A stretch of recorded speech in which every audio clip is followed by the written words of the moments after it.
soundest doctrine that I've heard since I've been saved. And that's what I like, and I want to keep pushing and promoting that. But we have to fill this other gap too. There has to be conversations about things that aren't so absolute black and white. And when there aren't conversations about things that are so absolute in black and white, we tend to try to make them absolute in black and white. If something like this that I'm talking about tonight was brought up from the pulpit, it would have to be brought up in a way that it was just almost just laid out there. This is, I'm the leader, I'm the one that sets the tone, and this is what I believe, and this is what we're going to expect right now. It would almost have to be that way. But some things don't have to be that way. Some things can be discussed.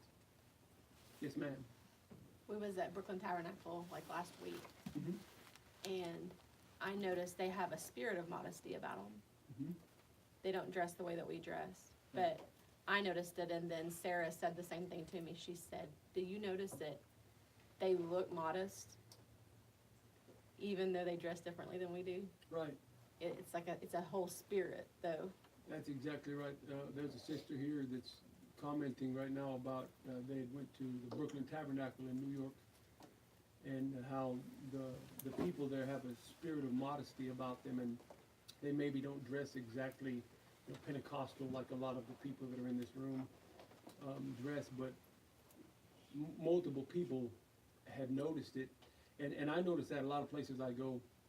I preach for so many different groups, and the arguments come up sometimes.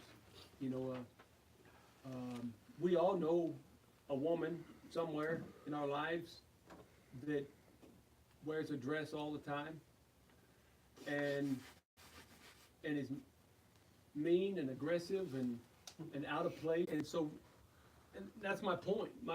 I actually believe that it should be taught in modern American Christian circles that women should wear dresses. I believe that.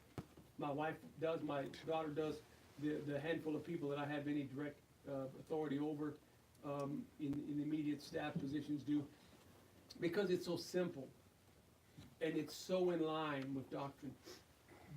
But I teach it as an understanding, not as a biblical doctrinal principle. The doctrinal principle is modesty. The doctrinal principle is separation of the sexes. What came to light for me on this one, this is just being a huge light bulb moment came on, is I was listening to a preacher one time just talk to me and a couple of the guys, and matter of fact, it was, I shouldn't say his name on here because I'll get in a lot of trouble, and Wandle and all those places at the same time, and it has to be good 500 years ago and 500 years from now, or it's not the gospel. So when you're preaching and teaching modesty and purity, and it's getting in the heart of people, and however they live, it comes out, like you're saying, that's the gospel. That's the truth. Now, you can teach alongside those biblical principles if you can stay in the vein of what the scriptures were talking about. Our problem is twofold sometimes. We teach alongside, and we teach beyond what even the biblical principles talk about, or once we attach something to it, that becomes a part of our gospel. Wearing a dress, my wife wearing a dress, to me, is not a part of my gospel.